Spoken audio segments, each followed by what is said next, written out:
Si os acordáis cómo empezamos el tema, el problema que planteamos a la hora de definir la integral es calcular, dada una función, lo que quiero es calcular el área debajo comprendida entre la función f de x, el eje x y dos rectas a y b.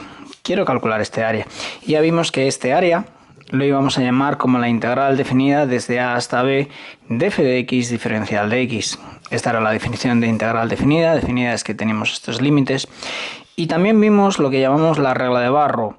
La regla de Barrow lo que me decía es que esta integral va a ser igual a f de b menos f de a, donde f de x es una primitiva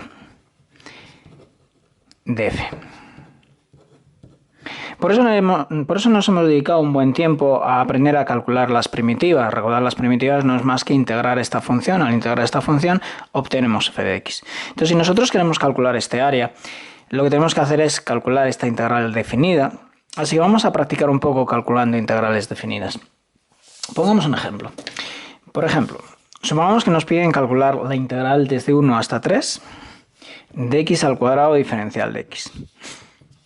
Entonces lo que vamos a hacer es aplicar la regla de Barrow. En este caso esta integral es muy sencilla, x al cuadrado, la integral de x al cuadrado sabemos que es 1 partido 3, 2 más 1 son 3, x elevado al cubo. Y lo que queremos es, esta es mi f de x, lo que queremos es valorar esto en los extremos. Entonces la forma habitual de hacer es poner aquí una raya vertical y poner aquí 1, 3, los extremos, los límites donde queremos valorar esta función. Esta notación lo que me está diciendo, la podría haber escrito aquí. Esta es una abreviatura de esto. f de x con esta raya desde a hasta b va a significar es el valor de f en b menos el valor de f en a. Luego esto lo que significa es que quiero calcular esta función en 3 menos el valor de esta función en 1.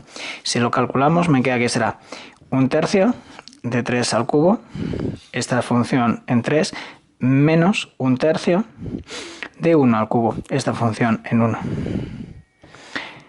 Y esto, echando las cuentas, obtenemos que son 26/3. En general, para calcular estas integrales definidas, lo que vamos a hacer es calcular primero, calculamos la primitiva y después aplicamos la regla de Barrow, simplemente restamos en los límites de esta función. Veamos unos cuantos ejemplos.